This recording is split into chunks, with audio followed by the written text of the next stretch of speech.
We have introduced this humanoid robot which is used for many applications from banking to airports to education industry to hotels. How it really helps the customers, to education industry, to the professors and the students, how to design, build and create robots. Today, worldwide, there have been many countries suffering from the human resources. Robot can be a part of our life, not a replacement of a human, of course. So we have introduced this robot to one of the bank where the robot is going to help customers how to open an account in the bank. For example, if the customer is walking inside the bank, the robot can tell them, good morning or good afternoon, how can I help you? Would you like to be interested in opening an account in the bank? Customer says yes, can I have some details of my saving account, some current account? The robot can give all the information of core banking solutions to the customer. Give me the details of my account, please. Is it saving or current? Saving. What is the account number?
That should be paper.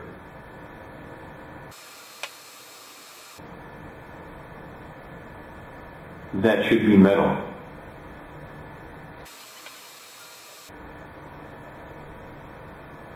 That should be plastic smooth.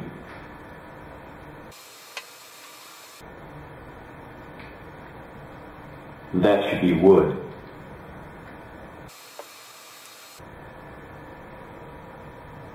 That should be plastic round.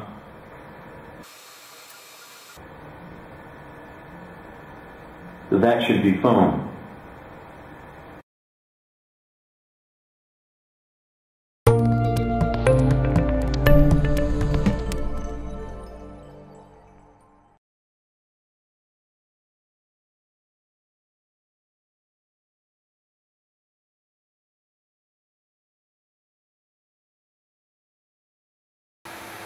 The first experiment illustrates the redundancy on the distribution of wrenches required to recover the balance. If the COM is shifted to the left, the robot can only use the feet for balancing, as the unilateral contact at the hand can only be used for pushing.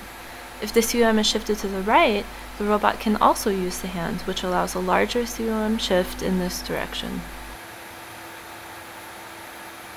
In this experiment, Toro is lifting a box. The hands are operated in a compliant mode while the legs are used for balancing. In order to prevent a disturbance of the COM, the legs counteract the forces generated by the hands.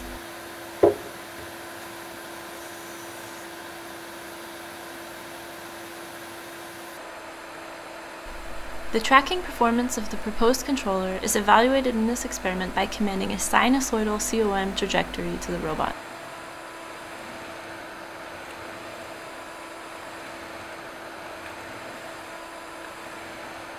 The proposed controller improves the tracking performance if feed-forward terms are included, which reduces the difference between the commanded and the real contact wrenches. For this reason, the robot fails if the amplitude is increased to 8 centimeters and the feed-forward control is deactivated.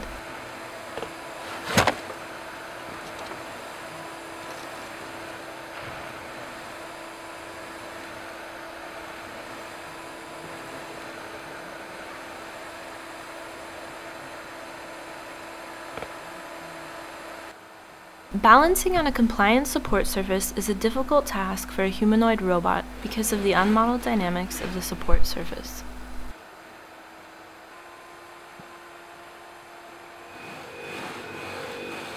On this type of surface, a balancing controller is essential for stabilizing the robot. The close-up shows that the feet have to constantly move to keep the balance. As soon as the emergency stop is pressed, the mechanical brakes of the joints are engaged and the robot freezes and falls over. In order to allow the robot to lift and move each end effector during the execution, we implemented a state machine that can reconfigure the contact states online. The optimization problem required to compute the wrenches that recover the balance has a constant size, thus it's not necessary to reinitialize the optimization every time the contact configuration is changed. Note that the robot is capable of balancing in a compliant way, even in challenging contact configurations.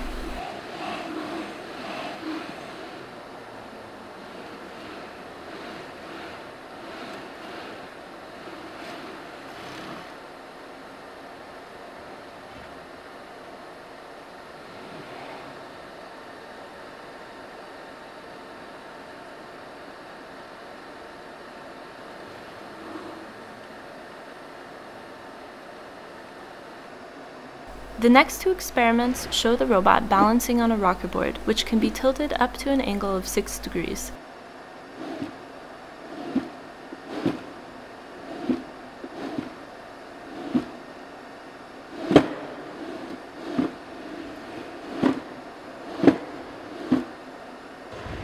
Even if the COM is manually commanded to a new position, the robot successfully balances on top of the tilting surface.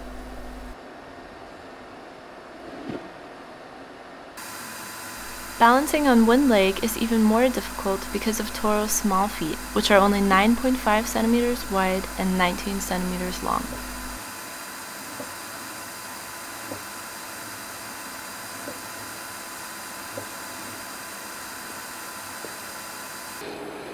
Here, Toro is wearing shoes while balancing on a pile of stones to illustrate the robustness of the controller when the robot is on unstructured terrain.